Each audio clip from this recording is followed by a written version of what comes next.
Hi friends. World wide cricket లీగ్‌లో చూసుకుంటే IPL the most successful లీగ్‌గా ముందు వరుసలో ఉంటది. అలాంటి ఐపీఎల్‌లో సెంచరీ కొట్టాలని ప్రతి ప్లేయర్‌కి ఒక కలగానే ఉంటది. అలాంటిది 99 రన్స్ మీద ఔట్ అయ్యి సెంచరీ మిస్ అయిన ప్లేయర్స్ ఎవరో ఇప్పుడు చూద్దాం. ఫస్ట్ విరాట్ కోహ్లీ. విరాట్ కోహ్లీ అయితే 2013లో 99 రన్స్ మీద ఔట్ అయ్యి తన సెంచరీని మిస్ అయ్యాడు. తర్వాత పృథ్వీ షా అయితే 99 మీద ఔట్ అవ్వి 2019లో తన సెంచరీ మిస్ చేసుకున్నాడు.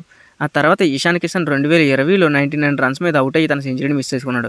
ఇదే సంవత్సరంలో క్రిస్ గేల్ కూడా 99 రన్స్ మీద ఔట్ అయ్యి తన సెంచరీని మిస్ చేసుకున్నాడు.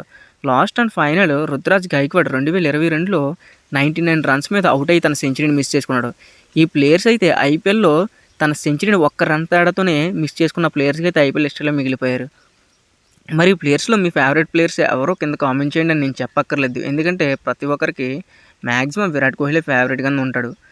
ఏదైతేనే మీ ఫేవరెట్ ప్లేయర్ ఎవరో కామెంట్ చేయండి. అలాగే వీడియో నచ్చితే లైక్ చేసి మన ఛానల్‌ని కొంచెం సబ్స్క్రైబ్ చేసి మీ సపోర్ట్ చూపిస్తారని కోరుకుంటున్నాను.